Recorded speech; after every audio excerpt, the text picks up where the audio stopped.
Steve, blacks versus white in the NBA All-Star game. Good idea, bad idea, what? When I first heard this and I saw that clip on Twitter, I thought it was the worst idea I ever heard. Now, I don't think it's the worst. I don't even think it's all that bad. Here's the issue, though.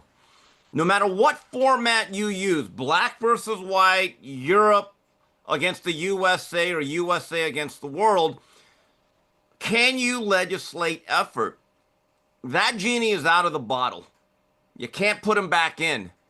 And just yesterday, I was flipping through the channels, and I happened to be on the NBA Network by accident, and they were playing the 1986 All-Star Game. That weekend is famous because that's when Spud Webb pulled the big upset on Dominique Wilkins. Larry Bird won the three-point contest. The actual game, I watched pretty much the fourth quarter. That game became real basketball. It was really good effort. People cared. And in the East won, they pulled away late.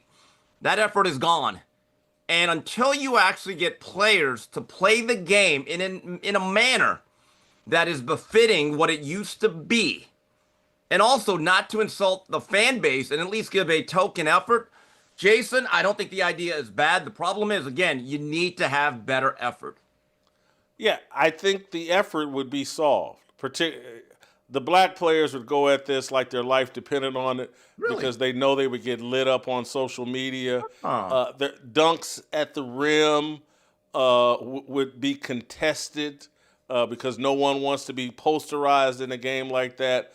I think it would fix entirely the effort problem because, again, once the black guys started competing, the white guys are going to compete just as hard.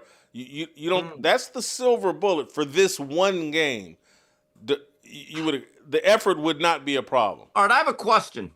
Does the one drop rule apply here? What is truly black and white?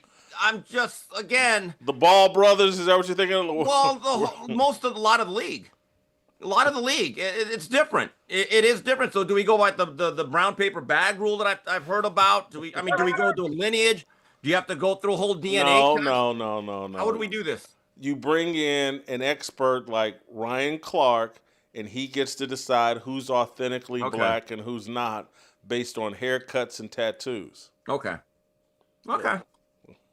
Scap, good idea or bad idea? Guys, I'm sweating. I'm uncomfortable. You put me in this racial conversation. Come on, I don't belong in here, guys. Don't you know that Scap Attack allegedly is racist? Why? Well, because I'm a Nikola Jokic supporter and I'm critical of LeBron James, obviously. So now you're just getting me in trouble in this conversation. But I do have a lot to say here on it. But before I do so, I want to ask the question of you guys: how has Nick Wright found this loophole? Now, I know he is married to a black woman. His children are black. He has black grandkids, actually. He is a grandfather. But, Nick, you're white, bro. Like, this reminds me of in Seinfeld when Tim Whatley converted to Judaism just to be able to tell the jokes. Like, how is Nick Wright? How is he getting away with these patently racist conversations when I think you've answered the question. Right. I think you answered the question and you don't even know it. He's a part of a tribe that you get to have these conversations. He's not white. But I guess I answered that question. All-Star game, which, by the way, would just be driving more, I think, racial tension throughout the country, which I think is totally manufactured. But sports is the one, to me, again, I've been saying it all along, is the one bastion where like race really shouldn't be a factor or a thing because it's just, can you play or can you not play? Totally merit-based. But if we make this white versus black all-star game, I think you're intentionally trying to introduce that kind of tension. That's point one. But point two, to your premise on effort, Jason, I think you're spot on. I think the black team would be putting everything they had into this because of the amount of blowback they would get potentially on the internet if they lost to the all-white team. But the white team is the team that I think that you'd have to worry about effort with. Look, Nikola Jokic and Luka Doncic, who are the two best white players on the face of planet Earth, probably the best player in the world by far to me in Jokic and a top three guy in Luka. Those two guys notoriously do not care about all-star games. When they play on the same team, they just take the week to like pal around with each other. They make a joke of most of the practices. They don't give any effort really in the games. Jokic has talked specifically about how he dislikes it. So you have the two of probably the two best players on that team that really wouldn't care at all. So you would have, based on your suggestion alone, that the black team would be trying and giving maximum effort. And then the two principally like star players on the white team really wouldn't care much about this game. Well, here's where I think you're wrong, Scap. If people went out there and were competing, Nikola Jokic is going to compete. Again, he's not going, oh, you're playing hard? This is a real game? Oh, you guys are taking this serious? Luka, I would think, would compete, but I think Jokic definitely would.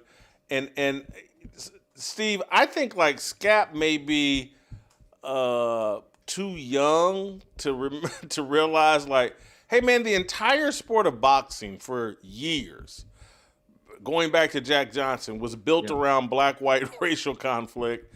The NBA with Magic and Bird resuscitated itself, or I wouldn't even say resuscitate, brought itself into relevancy with the black-white deal. There is gold in black-white racial conflict. I'm not saying that that's a good thing, but it's a true thing. Yeah, I mean, you can go all the way back to Jack Johnson. During his run, there was a national cry for the Great White Hope, right? And then it became with Jack Johnson, the way he was received. There literally was a color line in the heavyweight out. And then Joe Louis and Max Schmeling, that became more of a nationalistic thing, but I think there was a racial angle.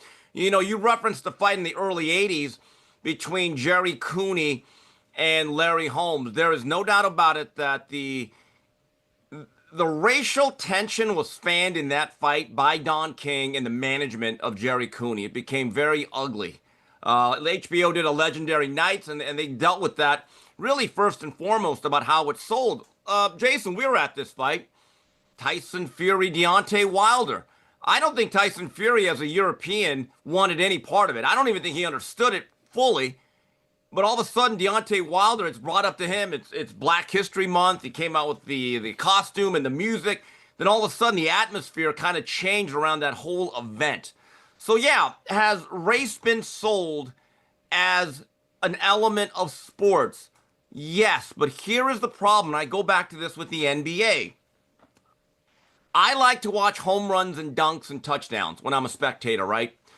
But here's the issue. The Major League Baseball All-Star Game still looks pretty much like baseball. It hasn't become slow-pitch softball where it's 15-14 after 3 innings. It's still very difficult to hit that pitching, right?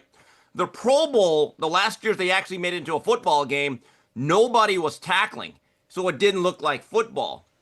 I like to watch a lot of dunks. The problem is with the NBA All-Star Game, nobody is giving any resistance, and everything is either a 40-foot jumper or a lob pass where everyone's dunking. So if everyone's dunking all the time, there's nothing spectacular about it.